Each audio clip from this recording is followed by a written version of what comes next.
Yes. John, stop talking. You don't understand anything. You are from, I don't know, Cabo, Right. you coming, I don't I'm know an where, outsider. and you I'm talking an to us. idiot. Bonjour à toutes et à tous, nouvel épisode du podcast Football Club. Aujourd'hui, on a un nouvel invité, Rémi. Salut Rémi. Salut, merci pour l'invitation. Avec plaisir, merci à toi. On va parler d'un sujet particulier aujourd'hui qu'on n'avait pas encore évoqué dans le podcast Football Club. Mais d'abord, on va commencer par laisser la parole à notre invité du jour, qui puisse se présenter et nous dire un peu plus sur qui il est. Donc Rémi, je te laisse te présenter à notre audience. Très bien, donc, moi c'est Rémi, Rémi Laborie, je suis préparateur mental. J'accompagne essentiellement dans le golf. Je fais partie de l'équipe technique régionale de la Ligue Nouvelle-Aquitaine. J'interviens auprès des jeunes, des U12 et des Benjamins. J'accompagne des sportifs de tout niveau, que ce soit même des joueurs amateurs du week-end qui ont compris que la préparation mentale, ça pouvait être intéressant de s'y pencher et que ça leur apportait pas mal de choses positives dans leur performance. J'accompagne aussi les parents dans les projets, dans le projet sportif. Quand j'accompagne un jeune, généralement, on prend du temps aussi avec les parents pour les accompagner, les aider à trouver des bonnes postures, voilà, essayer de donner les meilleures conditions pour l'enfant, pour le jeune, et qu'il puisse être tranquille et s'intéresser uniquement à ce qu'il a à faire, à sa performance. Voilà, donc gestion des émotions, les objectifs, tous les outils de préparation mentale qu'on peut utiliser en général dans le sport. Et voilà. Et avant ça, j'étais déjà dans la performance, mais dans l'entreprise, puisque j'étais entrepreneur pendant une vingtaine d'années. Voilà. Super, merci beaucoup Rémi. Donc vous avez pu entendre, Rémi nous a parlé notamment du golf. S'il est là aujourd'hui, même si nous on parle globalement de football, c'est surtout pour le sujet qui est abordé, parce que c'est un sujet, pour en avoir discuté déjà plusieurs fois avec toi Rémi, qui est sensiblement le même à travers toutes les disciplines. Donc on trouvait super intéressant de vous proposer ça comme discussion aujourd'hui, la préparation mentale autour du sport plus globalement et pas forcément autour d'un sport en particulier. On s'est rendu compte après des échanges ensemble qu'on avait aussi plus ou moins les mêmes problématiques entre le football et le golf, notamment pour Rémi.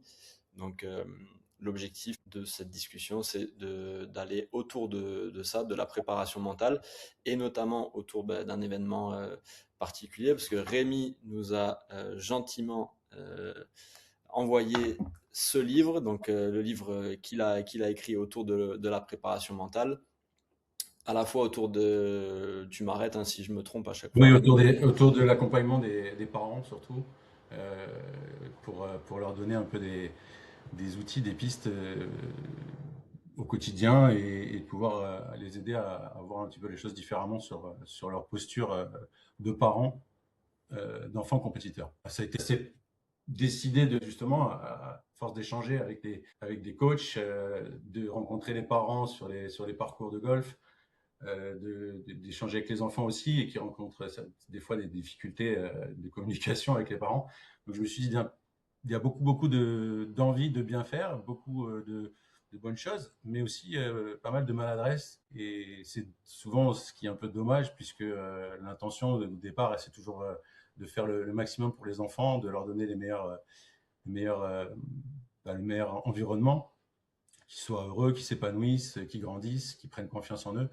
Et malheureusement, avec nos histoires personnelles de parents, on a tendance parfois à dans des schémas, dans des façons de faire qui sont pas forcément aidantes sur le moment pour l'enfant qui fait ses compétitions et dans son projet sportif, tout simplement. Voilà, l'idée elle est venue de là, de me dire peut-être qu'on pourrait, en regroupant mon travail, mes expériences, les données qu'on trouve en psychologie du sport, même en neurosciences, on a quand même des éléments qui nous aident mieux se comporter, c'est un grand mot, mais à mieux se positionner pour faciliter le bien-être dans la performance. Et voilà, donc j'ai regroupé un peu tout ça dans un petit livret qui permet justement soit de le lire du début à la fin, soit d'aller chercher un petit peu là où on a besoin selon les sujets. Ce que je te disais la dernière fois, après avoir lu le livre, donc comme tu disais, ce qui est intéressant, c'est la façon d'appréhender. Après avoir lu le livre, on se rend compte que ça nous permet. Moi, ce que j'avais noté notamment, c'était que oui, c'était potentiellement plus ciblé vers les parents, mais en fonction de la posture dans laquelle on est, ou on va dire de qui on est quand on lit ce livre, si on est un joueur, si on est un éducateur, si on est un coach, si on est un papa, une maman, on arrive assez bien aussi à transposer tout ce qui est dit, tout ce qui est écrit dans le livre. Et comme tu dis, on peut à la fois lire tout le livre comme aller au chapitre qui nous intéresse. C'est assez bien construit, assez fluide.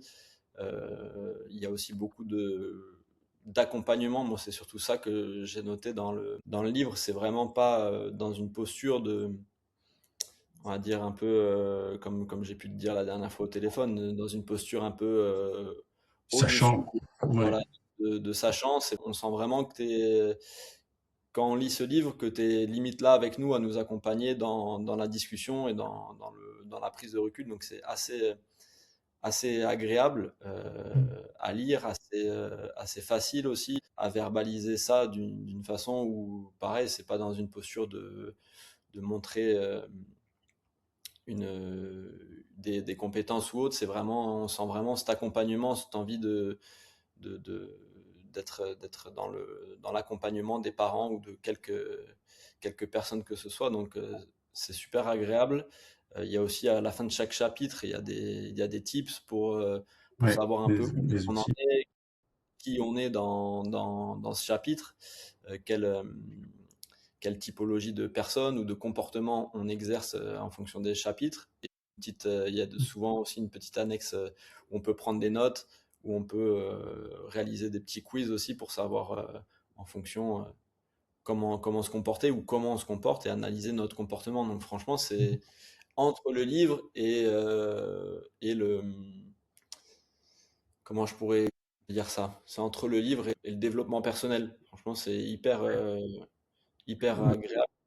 L'idée, c'est ça, c'est vraiment déjà dans la posture, c'est de pas être là pour, en tant que donneur de conseils, de savoir comment il faut faire.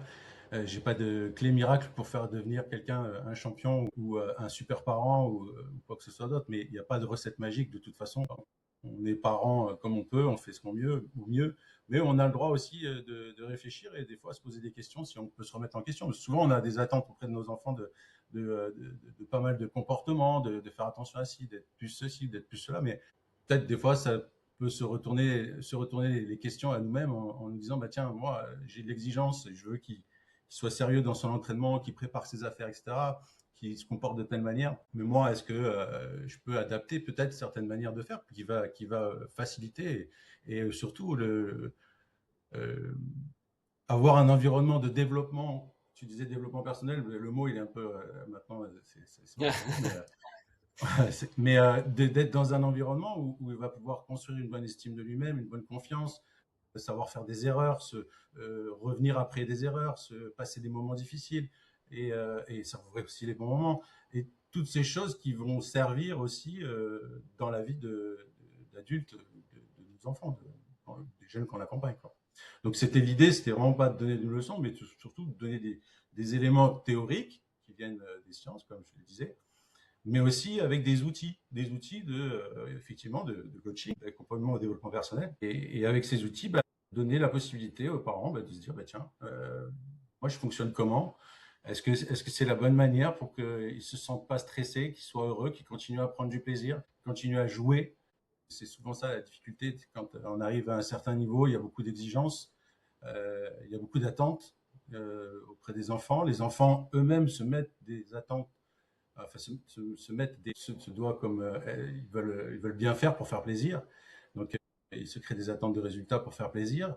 Et tout ça, bah, si on ne sait pas, qu'on ne comprend pas, on peut partir dans un fonctionnement où on va orienter toute notre attention, notre affection, notre reconnaissance auprès des enfants par le score, le résultat, et non pas par l'évolution, le changement, les efforts, l'abnégation, le travail sérieux. Donc cette idée, c'était ça, c'est de pouvoir un peu sur différents thèmes comme les émotions, la gestion du stress, la relation au coach, différents chapitres comme ça que j'aborde pour donner un petit peu de recul. Et puis, et peut-être pour certains, ça matchera, puis ça leur sera utile. Et ça permettra aux gamins de rester dans le plaisir du sport qu'ils ont découvert et qu'ils exercent par passion, sans perdre justement ce côté-là, quoi. Ouais, C'était vraiment ça l'idée de fond, quoi. Pardon. Non, il n'y a pas de souci. Comme je disais tout à l'heure, ce qui est intéressant aussi, c'est moi, je l'ai lu on va dire, d'une triple posture. J'ai essayé de me voir, de me projeter au moi enfant. Mmh. Comment ça s'est passé moi quand j'étais enfant, quand j'étais sportif avec mes parents autour, ou je me suis aussi projeté enfin, je suis beau-père, mais donc on va dire en tant que père ou beau-père, sur moi, mon comportement avec du coup mon beau-fils, ou à la fois dans mon rôle d'éducateur. Et franchement, je pense que peu importe la façon dont on le lit, peu importe le statut qu'on a au moment où on lit le livre, il y a des choses à en retirer. Et comme tu dis, il y a cette sélection de chapitres qui peut être aussi hyper intéressante pour savoir de quoi on a besoin, et on peut aller piocher, y revenir aussi quand on a un comportement ou des attentes, on peut aller chercher le chapitre qui nous correspond, savoir pourquoi on fait les choses. Et tu as parlé du faire plaisir. Et, euh, et du coup, je voulais qu'on aborde ce sujet des drivers que tu évoques dans le livre. On va pas tout raconter Non. aujourd'hui, mais je trouvais que ce sujet, c'est un des sujets qui m'a le plus marqué dans le livre. Et si tu peux en évoquer un peu plus là-dessus sans tout raconter. Ouais, non, simplement, ça vient d'un outil qui s'appelle les drivers ou les métaprogrammes, qui a la posture de dire on a des modes de fonctionnement qui sont liés à notre enfance, à notre éducation, notre entourage, notre environnement dans lequel on a grandi et qu'on conserve en tant qu'adulte. Bien sûr, il y a des bons côtés et des mauvais côtés. Et donc, c'est des drivers. Donc, c'est une manière qu'on a adoptée parce qu'on était reconnu dans ce qu'on faisait. En fait, si on prend les exemples, il y en a plusieurs. Sois fort, fais plaisir, fais des efforts, euh, bon, voilà, etc. Des différents modes de fonctionnement, de comportement. Et en fait, c'est selon ce qui a été validé par notre entourage, nos parents ou bien même les personnes qui nous encadrent dans le sport ou quoi, comme par exemple un soi fort qui, quand il est enfant, qui tombe et qui se fait mal et qu'il a le genou qui lui fait mal, et ben s'il entend régulièrement, allez, c'est pas grave, faut serrer les dents et ça va passer. Donc il reçoit un message comme quoi, faut pas pleurer, il faut se montrer fort et c'est important parce que comme ça, faut faire, enfin, ça dépend du regard des parents. À ce moment-là, l'enfant, bah, à chaque fois qu'il va avoir un mal quelque part, il va se retenir et là, il va voir que justement le parent va valider ce comportement de ne pas montrer sa douleur, de ne pas montrer qu'il a mal. Et à ce moment-là, il va avoir de la reconnaissance. C'est bien, tu as serré les dents, c'est bien, tu es un dur, c'est bravo. Et tout. Et donc, comme un des besoins principaux de l'enfant, de l'humain pour se développer, c'est de recevoir de la reconnaissance, de l'amour et de l'attention, ben, inconsciemment, on va développer ce mode de fonctionnement qui nous en donne. C'est-à-dire qui nous apporte cette reconnaissance de nos pères, de nos parents. Donc, en faisant comme ça, ben, on va développer cette capacité d'être fort, de ne pas montrer quand on a mal, de se débrouiller. Et c'est quelque chose de très important. Ça développe plein de compétences, notamment dans la compétition, puisque ça va nous permettre d'aller plus loin, même quand on a mal. Et ça, c'est le côté positif. Mais en revanche, ça va nous bloquer dans les relations, par exemple, d'aller demander de l'aide. Ben, on va se dire, ben non, il faut être fort, donc je ne vais pas demander de l'aide, je vais me débrouiller tout seul. Donc, cette validation qui a été faite petit, elle reste. Donc, elle n'est pas mauvaise pour certains points, mais elle peut l'être pour d'autres. Le fait plaisir, il va toujours penser d'abord aux autres en disant, ben, il faut que je fasse plaisir parce que comme ça je serai aimé, je serai apprécié. Donc, il va être très serviable, mais l'inconvénient, c'est qu'il va avoir tendance à s'oublier lui-même. et a pu prendre soin de lui-même. Donc voilà, grossièrement, hein, en résumé rapide, c'est un petit test qu'on fait comme ça, que j'ai mis dans le bouquin, qu'on peut faire, pour voir un petit peu quels sont les drivers qui prédominent chez nous. Et pas dans l'idée de supprimer parce qu'il n'y a pas de bon mauvais, mais de se dire, bah, tiens, où est-ce que je peux descendre un peu le curseur dans ma façon d'être et donc aussi dans ma façon d'agir avec mon fils. Est-ce que s'il tombe et qu'il se fait mal, peut-être que c'est un peu normal s'il pleure ou s'il dit qu'il a mal, quoi. Donc plutôt que on rentre pas non plus dans quelque chose de trop protecteur, hein, bien sûr, hein, dans cet exemple-là, mais il y a un juste milieu. Voilà, c'est juste cette idée-là. Ça permet de bien se remettre en question pour après peut-être amener un équilibre déjà enfant, enfant qu'on accompagne dans la compétition ou dans la vie en général. C'est ça. C'est ce qu'on évoquait, c'est en aucun cas dans le livre cette notion de il faut faire ci pour être mieux. C'est justement ce que tu as super bien réussi à faire de mon point de vue. Il est ce qu'il est.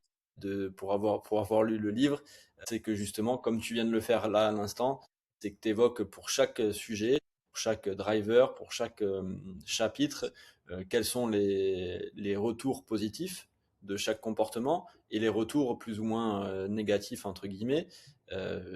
Et t'évoques jamais une solution miracle, une solution parfaite, mais justement une notion de juste d'apprendre qui on est et comment on se comporte et quels effets positifs, quels effets un peu plus négatifs ça peut avoir, et justement d'être plus dans l'analyse de nos comportements et qu'est-ce qu'ils peuvent générer, et tout en essayant de garder un équilibre et justement d'aller chercher l'objectif aussi, si on parle de sportifs qu'on veut amener au haut niveau, c'est je pense, tu me contredis si je me trompe, mais de jongler un peu avec tous ces outils pour en tirer la quintessence et pas justement utiliser on va dire un seul driver par exemple, si on prend le soi fort qu'on vient d'évoquer, serre les dents encore, et justement tomber dans cet extrême, c'est pas ça qui va nous faire devenir sportif de haut niveau. C'est justement la capacité à être fort, à être costaud, mais aussi justement après à aller dire là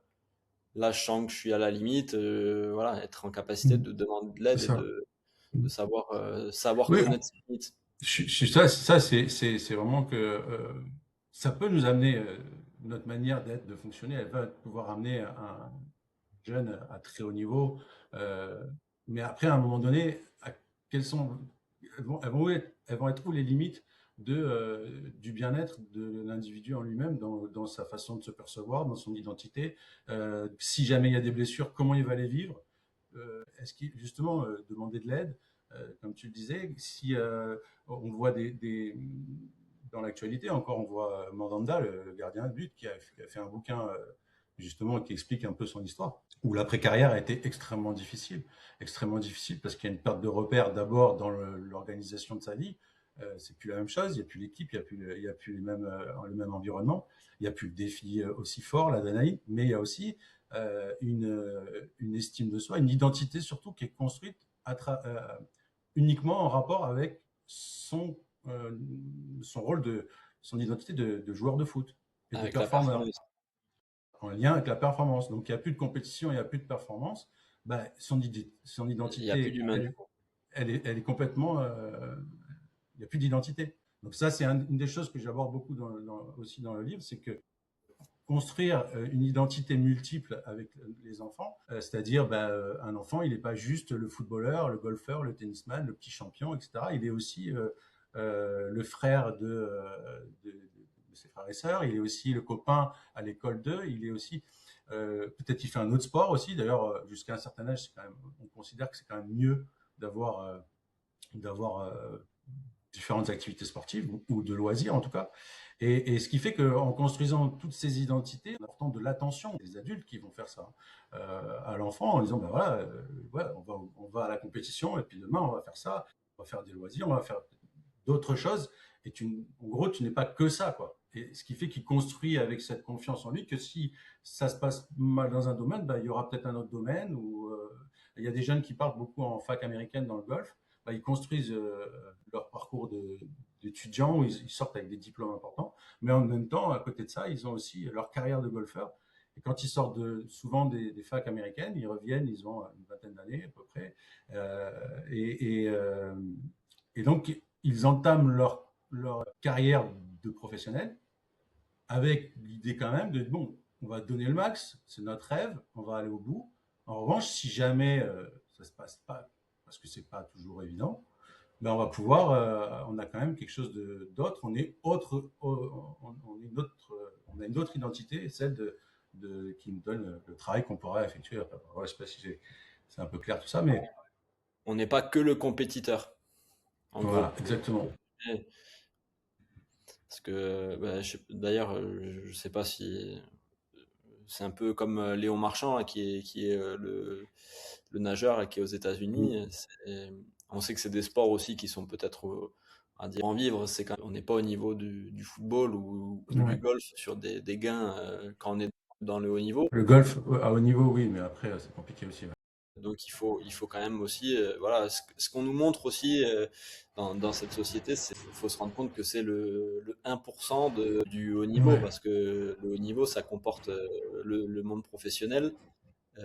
Même au niveau du foot, le salaire moyen des professionnels, il n'est pas ce qu'on voit tous les jours à la télé. Donc il y a des milliers, des millions de jeunes qui se construisent en voyant ça et qui peut-être, ou des parents, qui se projettent et qui oublient l'humain derrière leurs enfants, ou l'humain derrière le sportif. Et on ne se rend pas compte que même si on est professionnel, c'est-à-dire qu'on est salarié, qu'on est rémunéré par un club, c'est pas tout le temps la Ligue des Champions. Et même en Ligue des Champions, dans les 36 clubs qu'il y a maintenant, on n'est pas tous rémunérés au même niveau. Et c'est l'élite de l'élite qui a des salaires, on va dire, extravagants. Mais le reste, c'est quand même. Faut aussi penser qu'il y a une carrière, ça dure peu. Et que derrière, il faut construire, être en capacité de se protéger aussi. Donc, il faut pas oublier l'humain. Ouais, ouais, tout à fait. C'est souvent, voilà, c'est en lien avec l'estime de soi, l'identité, hein, ce que j'expliquais, mais aussi il y a beaucoup. Dans l'accompagnement des parents, souvent la difficulté, c'est dès qu'il y a quelques résultats qui commencent à tomber en compétition, on sent bien faire, hein, c'est pas du tout, voilà, il y a toujours une bonne intention derrière.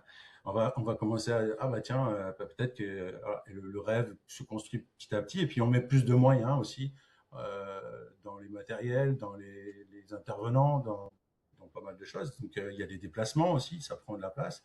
Et puis on a tendance à mettre un petit peu tout ça autour de l'enfant qui peut générer euh, ben, des attentes importantes. Et donc, quand on joue ou quand on est dans une performance avec beaucoup d'attentes, on a souvent tendance à se projeter dans le résultat, justement, puisque les attentes, elles sont en lien avec le résultat, hein, la réussite ou pas.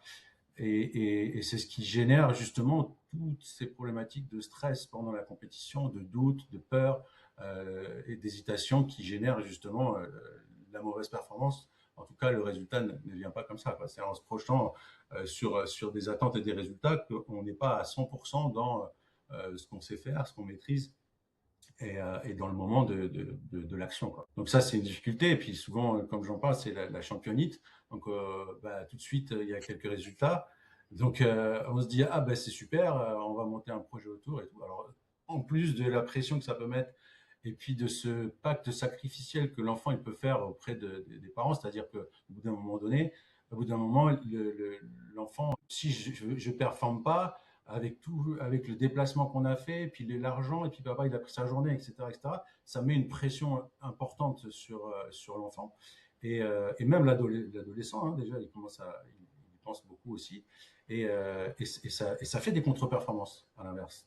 Et donc, à part cette partie-là, il y a aussi ce côté championite qui fait que on va monter, on va vivre à travers l'enfant parfois la réussite en tant que parent, c'est normal, puisque notre enfant est mis en lumière, donc on est satisfait. Mais aussi, voilà, cette championnique qui fait que on n'est plus on est dans un projet qui n'arrivera peut-être jamais, comme tu disais, il y a peu d'élus, hein. C'est pas parce qu'on a gagné un championnat de France à 14 ans qu'on sera joueur professionnel sur le tour pro de golf ou de tennis ou de quel que soit le monde du foot. Parce qu'on a été bon à 14 ans, à 16 ans, qu'on deviendra forcément l'élite du mondial. Inversement, c'est pas parce qu'on n'a pas gagné de championnat de France ou qu'on n'a pas été dans les critères au départ ou à un certain âge, parce que les évolutions, elles se font pas de manière tout le temps vers le haut. Il y a des moments où ça stagne, des moments où ça peut redescendre. Et c'est là que l'environnement, justement, va permettre de continuer à travailler, continuer à rester dans la passion. Voilà, et ça pour dire que, en fait, le rôle des parents, selon moi, hein, et des encadrants, c'est ce qu'on met en place, nous, avec la Ligue, le coach technique, c'est vraiment de former, de leur donner des éléments importants pour qu'ils se sentent bien, qu'ils évoluent en tant que personne, en tant qu'individu. Et s'ils gagnent, c'est génial. S'ils ne gagnent pas, ben, c'est pas grave. On avance, on continue à apprendre et on continue et on recommence. Voilà, donc c'est vraiment la philosophie de mon travail et de la Ligue. Comme tu disais, on a de plus en plus et on a quand même, avec la médiatisation du sport depuis quelques années, où on voit de plus en plus justement les jeunes. Avant, c'est vrai que le fait d'avoir, pour nous les plus anciens, 6 chaînes ou peu de chaînes, on voyait uniquement l'élite.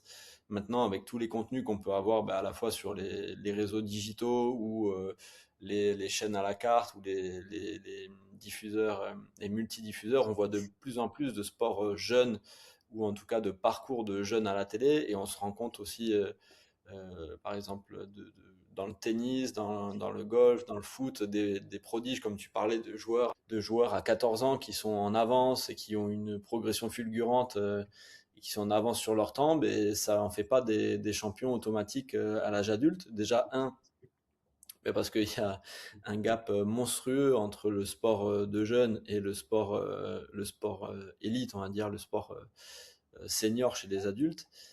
Parce que déjà, on se confronte plus pour les sports à 1 ou 2 ou 3 années d'âge cumulées, mais aux meilleurs mondiaux, justement.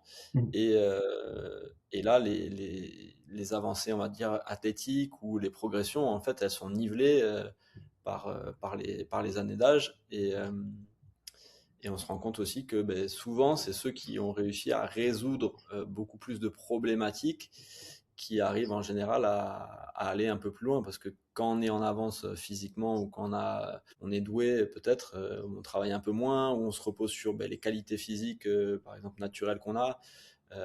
Et on ne trouve pas spécialement des solutions si on n'est pas sorti de notre zone de confort. Et c'est pas parce qu'on est en avance. J'ai l'exemple de plusieurs tennisman. Par exemple, c'était les histoires avec Gasquet, Nadal, qui était Gasquet, un des prodiges du tennis français. Et au final, au niveau mondial, même s'il a fait une carrière qui est Oui. gigantesque, hein, pour un sportif, hein, on n'est pas du tout en train de juger ça, mais entre l'attente mondiale qu'il y avait à son niveau en jeune Jeune. et la réussite au niveau adulte, souvent, il y a de plus, et avec le système économique aussi et sociétal, on met une pression immense sur les jeunes qui sont très performants en plus. Donc il y a beaucoup d'attentes, il y a déjà pour le foot, par exemple, de millions d'euros qui sont misés sur eux, de plus en plus jeunes. On bat sans arrêt les records de précocité dans tous les pays, dans tous les championnats, pour signer un contrat pro, pour performer au plus haut niveau. Et des fois, c'est un peu déroutant. Toi, tu le vois comment, tout ça? Oui, oui, oui, bah, ça rejoint le championnisme, ce que je te disais, ça rejoint le fait du talent, du pseudo-talent, de l'histoire il est né avec un ballon dans les pieds ou avec une raquette dans les mains, alors que, enfin voilà, pour le talent, ça existe, mais ça se construit, c'est pas quelque chose qui est inné. Alors il peut y avoir une part de génétique au départ, ne serait-ce que dans le physique. On parle souvent, Manodou, j'avais vu elle avait dit qu'elle faisait de la natation pas parce qu'elle aimait ça, mais qu'elle avait un corps qui lui permettait d'être performante. Et ce qu'elle aimait, c'était la gagne, c'était le défi. Et donc il y a peut-être cette part-là, mais il y a beaucoup, beaucoup une part d'environnement quelqu'un qui grandit dans un milieu où il y a des instruments de musique, où les parents sont musiciens, ils vont avoir tendance à être plus, à développer des compétences, parce qu'ils vont être reconnus quand ils vont attraper un instrument, ils vont faire 2 notes. Ah, c'est bien, bravo, puis ça va donner envie. Donc, il y a ça, puis ça va créer peut-être une passion aussi. Alors, des fois, ça va à l'inverse, mais la plupart du temps, c'est quand même l'environnement. Un environnement de tennisman, voilà, ça peut, généralement, ça amène souvent des tennisman. C'est pas une règle, mais ça fait partie d'un des éléments qui construit un talent. Et puis, il y a l'expérience qui va être tout au long de l'apprentissage, qui va permettre aussi de savoir se relever, de continuer à travailler un peu plus que ce qu'il ne faudrait pour être à tel niveau, ne jamais lâcher. Tu parlais aussi de le regard qu'on pose souvent sur un jeune qui a très vite des bons résultats. Il va peut-être être moins capable d'affronter la difficulté après, qui va être tellement dans la facilité, ça peut être scolaire aussi, hein, dans la facilité de l'école, c'est simple, il apprend vite, il retient facilement, il a des prédispositions, bref. Et au final, quand ça commence à être dans les classes un peu plus dures, où il faut mettre du travail, où il faut aller mettre vraiment du temps et être exigeant sur ce qu'il fait, c'est là où ça peut pêcher, où l'enfant, il a peut-être pas développé cette capacité à être dans le dur. Alors que, et c'est là que la sélection aussi peut se faire sur les jeunes talentueux, qu'on appelle talentueux, et qui se retrouvent après finalement à pas avoir du tout de parcours de très haut niveau. Et contrairement et à l'inverse, donc des jeunes qui vont être plus dans le dur, qui vont peut-être pas sortir beaucoup du lot, mais qui vont être bosseurs, qui vont continuer à s'acharner, etc. Et quand les deux s'allient, il y a des gens d'exception qui peuvent sortir. On peut voir, comme j'ai vu que tu allais parler de Zidane dans un podcast, là, bientôt. Zidane, c'est le travail et de mémoire, hein, peut-être je me trompe, mais il me semble qu'à l'époque, on parlait du Gary et de Zidane, justement, où il y avait cette comparaison, où Zidane avait effectivement cette grâce, cette façon de toucher le bal qui était, on pourrait appeler un talent inné, mais qui était du fait qu'il a joué dans les cours, dans les choses comme ça, et qui était très bosseur, à contraire de justement du Gary, qui était peut-être, si je me souviens bien, je dis pas de bêtises, Mais mais c'est ça, c'est ça. qui était L'histoire, plutôt, la qui était légende. aussi très très bon techniquement, qui avait ce côté aussi un peu, mais qui était moins bosseur, hein, pour pas dire des mots, voilà, mais qui était un peu et ce qui fait que il a une super carrière, hein, on peut pas dire, il y a beaucoup de footballeurs qui auraient aimé avoir la carrière de Dugarry, mais quand les deux se réunissent, du coup ça fait des gens comme Cristiano Ronaldo ou Nadal, c'est assez exceptionnel. C'est ça. Et souvent, qu'est-ce que tu penses d'ailleurs du rôle des médias autour de ça? Parce qu'on a parlé des parents, des éducateurs, des sportifs ou enfants en eux-mêmes. Mais justement, on parlait de la jeunesse et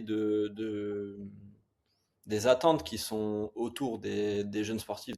Par exemple, là, si on prend des cas plus récents comme qui étaient considérés comme les futurs numéro 1 du football, par exemple en France, Ben Arfa, Cherki ou d'autres profils comme ça, des talents innés au-dessus de toutes les générations et qui sont, bon, on répète ce qu'on dit depuis le début, mais des carrières hors normes par rapport à 99,9% des pratiquants, mais qui n'ont pas atteint les cimes qui étaient dites sur eux ou dans les projections qui étaient faites sur leur potentiel. Et qu'est-ce que tu penses du rôle des médias autour de ça? Alors là, c'est plus mon avis personnel, là, pas spécialement de coach ou de préparation mentale, mais je pense que euh, ben, si quelque part, si la construction du jeune, elle est saine, elle est basée sur qui je suis et pas qui je veux paraître, c'est-à-dire recevoir des followers, recevoir des j'aime, et ça me rend heureux, être capable d'avoir une bonne estime solide, une bonne confiance en soi. Je pense que quand arrive ce genre de situation, ils peuvent passer plus facilement à travers ces critiques qui peuvent arriver des médias, puisque au fond d'eux-mêmes, oui, peut-être que ça va toucher, ça touche toujours tout le monde, mais ça impacte pas ou moins, en tout cas selon moi, leur identité et ce qu'ils sont, parce qu'ils savent que voilà, là où ils sont, c'est ils l'ont mérité, ils ont travaillé, ils ont mis les choses en place, ils ont été sérieux, ils ont continué à se battre pour leur rêve et ça les a amenés là où ils sont. Donc, si c'est cette idée de l'estime qui permet de dire, bah ouais, il y a des gens qui vont m'apprécier, il y a des gens qui vont moins m'apprécier. Et il y aura des critiques et ça fait partie du lot, donc ils s'impactent moins. Et ça, je pense que la base de la construction de la personne, elle y est pour beaucoup. On a vu des joueurs qui ont quand même fait des grosses carrières, comme on n'aime pas, hein, c'est de mon époque, Ribéry, qui a été énormément critiqué, qui a été vraiment mis comme un... Et pourtant, il a fait une carrière incroyable au Bayern de Munich. Au Bayern de Munich. Anelka aussi, c'est des jeunes qui étaient pas dans le moule et qui convenaient pas aux médias et qui se sont fait vraiment... ouais, ils se sont fait bien démonter. Et ils ont été touchés, hein. Je sais pas si tu as vu le reportage récemment sur la Coupe du Monde avec Domenech. Donc on voit bien que ça touche, mais ils s'en sortent parce que voilà quoi, ils savent qui ils sont et cette construction qu'ils ont eue, tout ça, ça les ébranle pas. D'autres Mais qui vivent qu'à travers cette image sont tout de suite, ils tiennent pas quoi. et souvent, on a cet adage en France qui dit nul n'est prophète en son pays. Ouais. Mais, mais est-ce que Bah, c'est c'est pas surtout les un journalistes qui raccourci sont. pour... Ouais, ouais, ouais. Ouais. Est-ce que c'est pas un raccourci pour dire que mais peut-être en France on est moins tolérant ou peut-être trop exigeant avec ce qu'on estime et en fait tous ces profils, donc tu as parlé de Ribéry, on a parlé de Ben Arfa, mais je peux aussi là j'ai Cantona qui vient de me Quanto. revenir, c'est des profils comme tu as dit qui sortent du moule et en France, des fois, peut-être que souvent on dit ça, Anelka, ils ont fait des carrières extraordinaires et ils ont été adulés pour certains comme des limites Oui. des dieux dans les pays, dans leur pays d'adoption. Je Ouais, crois en qu'en Angleterre, en Allemagne. Cantona, le roi Eric de King en Angleterre. Bien Donc, sûr. est-ce que c'est pas un raccourci de notre part ou une exigence peut-être des fois Ouais. trop Je pense qu'il ou y des a, caractéristiques justement de ne pas être dans le moule qui nous font être je pense qu'il y a différents avec beaucoup de certains types critiques. de Il y a joueurs. beaucoup de critiques qui viennent des médias et même si tu prends Thierry Henry qui a été adulé, hein, il a été adoré en France jusqu'à ce qu'il y ait un problème sur un match et il est devenu presque le pire des joueurs. Il a été énormément critiqué après quoi, quand il a la main qui est Mm. qualifié pour la qualification. Et donc, en fait, c'est selon le vent des médias, je pense que les gens restent sur l'opinion peut-être influencée. Je sais pas, c'est plus un avis personnel, hein. Mais oui, je pense que moi, Mbappé, on entend beaucoup de critiques. Et puis, s'il joue bien, bah, d'un coup, ça va mieux. Moi, je trouve que c'est quelqu'un qui a la tête sur les épaules, qui parle que ce soit avant une compète, avant un match, après un match, n'importe. Il est toujours posé, réfléchi. Il dit pas n'importe quoi. Je trouve très intelligent et avec des mots qui sont en lien avec la performance, avec voilà, des choses saines, quoi. Bon, après, il ne peut pas plaire à tout le monde, comme je te disais, mais il a forcément des choses qui plaisent pas. Mais moi, je trouve que c'est voilà. Après, si on écoute que la version des médias, bah, effectivement, on peut se laisser peut-être influencer et perdre un peu l'objectivité de ce qu'on voit sur le terrain, de ce qu'on voit en dehors du terrain aussi des joueurs, quoi. Mais ça reste qu'un avis. Pour revenir sur la championite, est-ce que tu trouves que toi, pour être de l'intérieur, plus dans le golf, mais je trouve que les structures, on parle de clubs, de ligues, de districts, mettent de plus en plus de choses aussi pour accompagner l'environnement des enfants, des joueurs. Et ce que tu trouves, que c'est important justement dans le monde dans lequel on vit aujourd'hui aussi, où il y a beaucoup plus mais potentiellement de critiques, parce que ça, c'est plus accordé uniquement aux médias mainstream, hein. Nous, on en est la preuve là aujourd'hui. On est en train Mm. de, on a l'opportunité en étant très peu, très peu de choses, avec très peu d'engouement, de discuter, de critiquer, De parce partager en qu'en tout cas France, nos opinions. la critique, c'est un terme qui est péjoratif en France, mais une critique, elle peut être tout aussi positive que négative. C'est le débat autour d'une idée, globalement. Exactement. Qu'est-ce que tu peux nous dire, toi, du travail Alors, des structures autour de ça? moi, ce que je vois je fais essentiellement dans le golf, donc ce que je vois au niveau du golf, déjà c'est assez particulier puisque les structures au golf ne sont pas des structures qui sont comme les terrains de foot qui appartiennent aux communes ou à l'État. C'est des sociétés, c'est des entreprises privées ou associatives, mais généralement à but quand même lucratif. Et donc il y a un environnement qui est différent par rapport au sport collectif, notamment ou l'athlétisme. Donc ça déjà, à la base, il peut y avoir dans certains endroits moins de moyens pour les coachs, pour les entraîneurs, les enseignants, pour accompagner les écoles de golf, par exemple. Et donc, selon les chaînes de golf, il y a plus ou moins de moyens pour ça. Donc ils ont plus ou moins de temps, ils ont plus ou moins reconnu. Il y en a qui sont orientés énormément vers la formation, justement, qui ont compris que c'est important que ça donne une bonne image et que surtout ces futurs jeunes peut-être deviendront adhérents aussi au club. Mais voilà, donc déjà c'est pas totalement le même environnement. Et en revanche pour les structures fédérales, oui là il y a des moyens qui sont mis en œuvre. La preuve, puisque ça fait moi 4 ans, un peu plus de 4 ans que j'interviens auprès des jeunes de la Ligue Nouvelle-Aquitaine, donc pour la Fédération française de golf, en tant que référent. Donc c'est quelque chose d'assez récent, puisque je pense que c'était une des premières ligues de golf, en tout cas en France, à mettre de la préparation mentale à partir de U12 donc, et Benjamin. C'est quand même, c'était plutôt innovant, puisque la part du mental dans la performance, elle est, je pense, encore beaucoup sous-estimée en France, quels que soient les sports.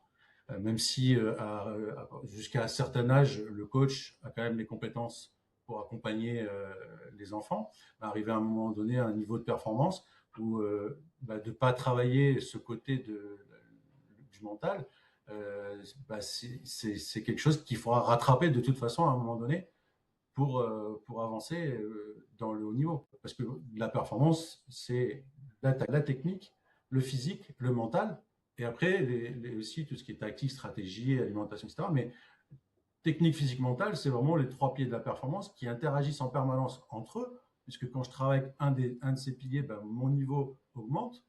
Si je suis bien mentalement, j'exécute mieux mon geste, je suis plus libéré, j'ai plus confiance en moi.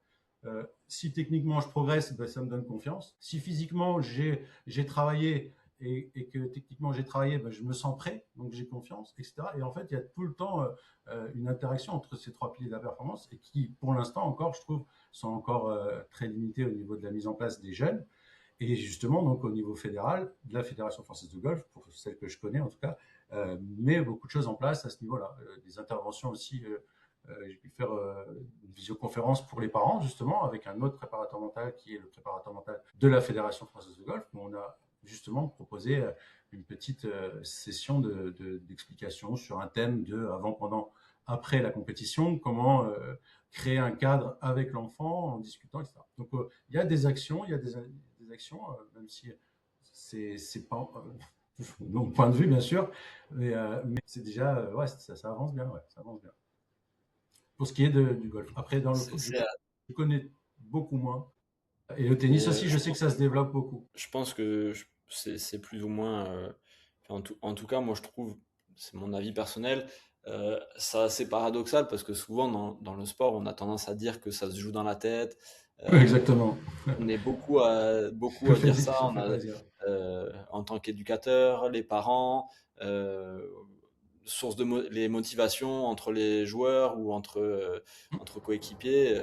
Souvent, c'est des rapports de force, c'est mental. Et à la fois, dans les structures, c'est peut-être un des compartiments qui est le moins visible, qui est le moins développé, ou dont on parle le moins, où il y a le moins d'accompagnement. Et en fait, par exemple, pour parler de foot, il y a peu de structures où il y a des préparateurs mentaux.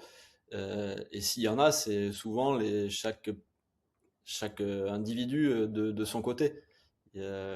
En termes de collectif, c'est encore souvent assez peu présent, alors que justement, on a tendance à dire que l'éducateur, il va prendre la place de ce préparateur mental, en fait. Il va motiver ses joueurs, il va avoir ce rôle-là, mais souvent sans formation, sans accompagnement.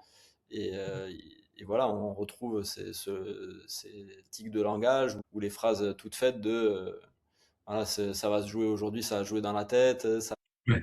voilà, faut leur rentrer dans Et la où tête. dans la tête? Où dans Tout est la dans tête? la tête, mais tout ce qu'on fait toute la semaine, c'est souvent ça n'a pas rapport. Je pense que ça va se développer parce que on peut faire le parallèle avec la préparation physique. Si on remonte aux années 70, peut-être 80, les Platini, je pense pas qu'ils faisaient, à part les tours de terrain et comme on faisait quand on était jeune au foot, il n'y avait pas des préparateurs physiques qui s'occupaient d'eux spécifiquement avec des programmes, avec des alimentations et tout. Donc tout ça s'est mis en place dans tout quasiment et ça vient très vite, très jeune. Un préparateur physique au golf, ça se travaille beaucoup parce qu'on a besoin d'explosivité, contrairement à ce qu'on croit, c'est un sport, le golf. Donc c'est en train de venir, ouais, je pense. Je pense que c'est en train de venir, donc c'est bien. Il y a l'avancée, tu vois, et même un podcast comme tu le présentes, voilà, de pouvoir en parler, ça va peut-être aussi sensibiliser et prendre conscience que ça fait partie de la performance. Et en plus, alors il y a la préparation mentale. Dans la préparation mentale, il y a beaucoup de choses, mais on en parlait la dernière fois, tous les deux, c'est par rapport aux émotions. C'est un sujet qu'on aborde beaucoup, qu'on travaille énormément dans la préparation mentale, puisque c'est quand même beaucoup d'émotions, le sport et la performance. Donc on aborde ce sujet, on travaille très tôt. D'ailleurs, quand j'interviens avec la Ligue, très tôt, les U12, déjà, on les sensibilise une fois par an. On fait une session justement sur les émotions pour leur montrer, leur expliquer que tout ça, c'est pas quelque chose de dégoûtant ou de dangereux. Au contraire, c'est quelque chose de positif. Et apprendre à s'en servir, c'est plutôt génial. Et c'est pas uniquement dans le sport qu'il n'y a pas toutes ces choses-là, qu'il n'y a pas de compréhension de comment fonctionne la relation, comment fonctionnent nos émotions, comment nous-mêmes on fonctionne, pourquoi on réagit comme ça, etc. C'est dans tous les domaines de la vie. À l'école, on n'en parle jamais. En famille, ben, on n'est pas formé, donc on en parle très peu aussi. Maintenant, ça se développe plus, mais ça reste quand même très rare. Donc en fait, c'est un peu du côté dans la préparation mentale, quand on commence à mettre les choses en place, c'est pratiquement à ce moment-là qu'on commence à parler des émotions. Et pourtant, elles ont un impact sur nous-mêmes, mais elles ont un impact sur notre environnement, sur notre environnement social, les gens avec lesquels on vit.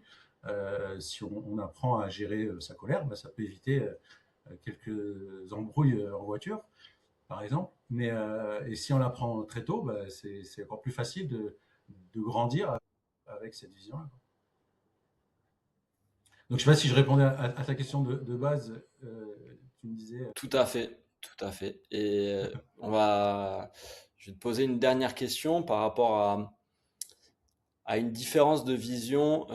Souvent, on en avait déjà parlé une fois au téléphone, du rôle des fois dans l'accompagnement des parents par rapport au coach. Je pense que c'est quelque chose que tu dois retrouver au golf et qu'on retrouve aussi beaucoup. Les éducateurs me comprendront, je pense, en entendant la question que je vais poser, mais euh, les parents qui vont avoir potentiellement tendance à, entre guillemets, en voulant encourager, comme on dit depuis le début, il n'y a pas de bon ou de mauvais Non. comportement ou d'envie de mal faire. Justement, tout part du sentiment de, ben, on transpose notre envie aux enfants, etc. Mais des fois, on peut avoir tendance à prendre un peu la place des coachs. Et comme on disait, il y a déjà tellement d'éléments, d'émotions, de détails à gérer, d'informations à prendre, que d'avoir deux coachs sur le côté, plus 15 coachs derrière les tribunes ou au niveau des bancs de touche ou autres, ça peut amener à complexifier les perceptions des enfants ou en tout cas des sportifs. Et ma question, du coup, elle est autour de ça, c'est qu'il y a des structures donc, où c'est totalement libre d'accès et de plus en plus de structures en Europe ou dans le monde mettent d'autres systèmes, donc avec les parents qui sont complètement, des fois, exclus des structures, par exemple, qui déposent leurs enfants à l'entrée de la structure, qui rentrent chez eux et ils peuvent, par exemple, un exemple, je crois que c'est en Hollande, ils font ça sur certains sites, ils déposent l'enfant et après la vidéo de l'entraînement ou des matchs est envoyée aux parents pour qu'ils puissent, vu qu'ils sont là pour assister à la séance ou à l'entraînement, ils puissent quand même la voir, mais il n'y ait pas le côté on va dire, négatif des fois, de la présence des parents, même si elle est juste on va dire sans le son des parents, mais déjà la présence d'un parent, du papa ou de la maman à côté de son enfant, des fois ça peut déjà changer la perception de l'enfant et en tout cas sa qualité de prestation. Qu'est-ce que toi tu penses de ça? Est-ce qu'il faut en arriver à des extrêmes comme ça ou est-ce que justement moi je pense que avoir ça, euh, peut aider, ouais. ça peut aider, mais qu'est-ce que tu penses toi de ça, de l'évolution et des extrêmes dans lesquels on évolue de plus en plus? Alors, ma posture, généralement, c'est de me faire l'avocat du diable. Donc, si tu veux, les parents, ils sont fautifs quand ils ont des comportements qui ne sont pas adaptés, euh, c'est-à-dire pas adaptés par rapport à l'environnement général, mais pas adaptés pour leur enfant. Parce que j'ai assisté à un match de foot à bon niveau de jeunes filles euh, sur Pau où les parents étaient plutôt pas mal. Il n'y avait pas en tout cas pas d'incivilité ou des choses comme ça peut être extrême. Mais il y avait quand même beaucoup d'interactions, c'est-à-dire redescends, mets-toi là, mets-toi là, à donner des conseils, comme tu disais, comme le ferait un coach, alors que lui-même, le coach, ne disait rien. Et en fait, je pense qu'ils ne comprennent pas ce que ça peut générer comme complexité pour l'enfant. Alors, d'un côté, ça développe la capacité à rester dans sa bulle pour l'enfant, mais d'un autre, c'est je vais faire quelque chose et puis j'entends au même moment ou juste avant un conseil, une orientation, quelque chose. Et ça, c'est, enfin, dire, dans la concentration, il n'y a rien de pire que d'être coupé par quelque chose qui vient de l'extérieur, parce que ça demande un effort à constater et à revenir, à se reconcentrer sur ce sur quoi c'est ce qui est important sur le moment. Donc il y a, il y a ces incivilités qui sont graves et à ce moment-là, je pense que des expulsions individuelles par parent pourraient pourquoi pas être mises en place. S'ils comprennent pas, un carton rouge pour les parents, ça devrait exister peut-être. Mais en même temps, ils sont là parce que c'est leurs enfants et quand on est parent, on a envie d'être là, on a envie de voir nos enfants s'épanouir, jouer. Donc, je pense, et là que je me fais la pédiatre, c'est qu'il manque de l'accompagnement des parents. C'est-à-dire que les parents ne savent pas qu'ils savent pas ce qui est bien ou pas bien, mais ils se rendent pas compte, ne perçoivent pas justement ce que je disais au départ, cette maladresse, ce qu'ils ne perçoivent pas l'impact que ça peut générer sur l'enfant. Ça peut être de la honte parce que son père il crie comme un fou sur le côté. Ça peut être de l'incompréhension de toutes ces infos qui viennent en même temps. Ça peut être la peur de mal faire parce qu'il y a papa qui est là et je sais que si je rate, je vais me faire engueuler ou bien je vais avoir une remarque ou bien je vais être ignoré tout simplement. Voilà. Il y a toutes ces choses qui font qu'en fait les parents ne sont pas suffisamment éclairés, on va dire, sur bah tiens, si je fais ça, c'est quoi les conséquences pour l'enfant ou pour l'équipe ou pour voilà pour certaines choses. Donc je pense qu'il y a cette sensibilisation. Pour l'éducateur. Et pour l'éducateur, alors, là, bien sûr, c'est encore dans le sport co et dans le sport individuel, le golf, par exemple, il y a une relation qui se crée très proche puisqu'ils sont ensemble pour travailler, souvent en tête à tête. Et bien, quand un parent va donner un conseil sur la manière de tenir le club ou un truc ou machin, quelque chose, mais en fait, il va contredire la parole du coach. Et en contredisant la parole du coach, il va décrédibiliser la parole du coach. Et puis l'enfant va plus savoir à qui doit écouter en fait. Il fait comme ça, il fait comme ça, et puis papa il lui a dit de faire comme ça, et puis quand il revient à l'entraînement, ben non en fait, ben non c'est pas comme ça qu'il faut faire. Alors soit le papa ou la maman, les parents sont pros dans le milieu, et à ce moment-là ça peut très bien se passer. Si eux-mêmes arrivent à séparer le rôle de je suis parent là et quand on est là sur le terrain, je suis le coach, donc je sépare les deux modes les deux comportements, les deux modes de fonctionnement, pour pas qu'il y ait une confusion pour l'enfant entre ah ben là c'est papa qui m'engueule ou bien c'est le coach. Parce que le coach il peut peut-être m'engueuler, je vais bien le prendre, mais si c'est papa, ça va me faire un peu de la peine. Donc tout ça fait que, on en revient à ce que je disais par rapport au cadre, c'est créer un cadre cohérent entre le parent et l'enfant, créer un cadre entre le coach et les parents et l'enfant, et créer dans les sports de co comme ça, créer un cadre clair, net, mais un cadre qui soit aussi accompagné d'informations, d'expliquer. Pour te donner un exemple, l'année dernière, donc, au golf, pour les petits, il y a des qualifications départementales, régionales, et après, il y a pour aller au championnat de France. Et aux qualifications régionales, donc pas cette année, l'année dernière, il y a eu un rappel aux règles de la Fédé, de la Ligue, parce qu'on avait des problèmes de comportement sur le parcours, où il peut y avoir des sanctions, donc les règles prévoient des sanctions en termes de score, si les parents ne respectent pas le règlement. Donc il y a eu cette première idée, c'était de rappeler, il ne faut pas parler aux enfants, il ne faut pas leur intervenir, etc., etc. Et donc on a décidé avec le coach technique de rajouter, prendre les règles, mais d'expliquer, ben, tiens, si je respecte ces règles, à quoi ça sert? Qu'est-ce que ça va apporter à mon enfant? Ben, par exemple, si je le laisse se débrouiller tout seul, il va faire des erreurs. D'abord, il va faire des choix seul. Donc, il va apprendre à faire des choix. Il va faire des erreurs. Donc, les erreurs, elles vont lui apprendre que des fois ça marche, des fois ça marche pas. Et qu'est-ce que je fais la prochaine fois pour pas refaire cette erreur? Et aussi, si je réussis, si mon choix est bon, je le dois qu'à moi-même. Et donc, je nourris ma confiance, puisque j'ai réussi dans le choix que j'avais fait. Donc ça, c'était un exemple des différentes règles qu'on avait pris et on a apporté en fait de l'information du pourquoi les règles, elles sont importantes à être respectées.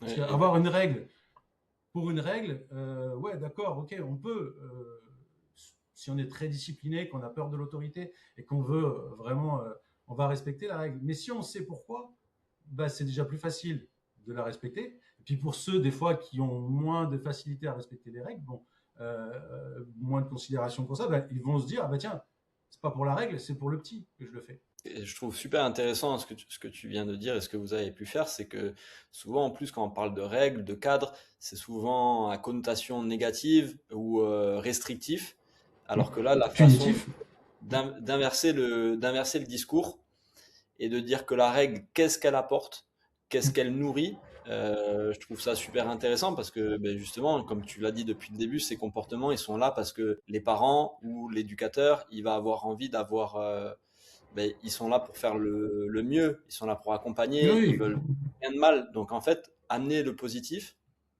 peut-être que ça va générer des comportements plus positifs aussi, au lieu d'amener de la restriction dans notre communication.